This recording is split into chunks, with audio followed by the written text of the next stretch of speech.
Justice for Zubeen Garg. ঠিক আছে, আপোনালোক সকলো লিখি আছে জাষ্টিছ ফৰ জুবিন গাৰ্গ। জুবিন গাৰ্গ কি এজন সাধাৰণ মানুহ, সাধাৰণ মানুহৰ তুলনাত আপোনালোকে কৰি ৰাখিছে এতিয়া।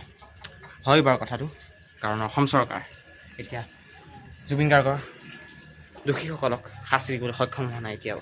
আজি 7 দিন পাৰ হৈছে, ইয়াত আপোনালোকে বাধ্য হৈ গৈছে। কিন্তু মই ক'ব বিচাৰিম যে জাষ্টিছ কৰিব নালাগে, আপোনালোকে দাবী কৰক। মই দাবী কৰিছোঁ চৰকাৰক, যিমান সোনকালে হয় জুবিন গাৰ্গৰ দোষী শাস্তি দিয়ক। হয় শাস্তি দিয়ক, নহয় আপোনালোকে পদত্যাগ কৰক।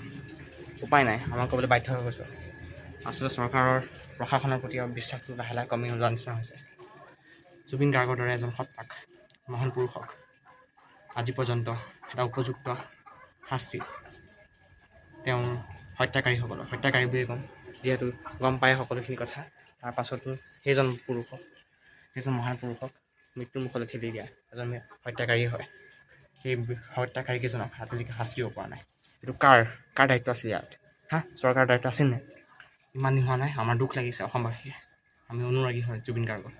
তেওঁ নাই কাৰণে আমাৰ মন আজি অশান্ত হৈ আছে। সেই অশান্তিৰ কাৰণে আপোনালোকে ভিক্টৰ দাস আৰু তেওঁৰ লগৰ কিছুমান মানুহক যাৰ শাস্তি পোৱাৰ কোনো ধৰণৰ অধিকাৰেই নাই, সেই লোকক শাস্তি দিছে, কাৰাগাৰত ৰাখিছে, জেলত ৰাখিছে।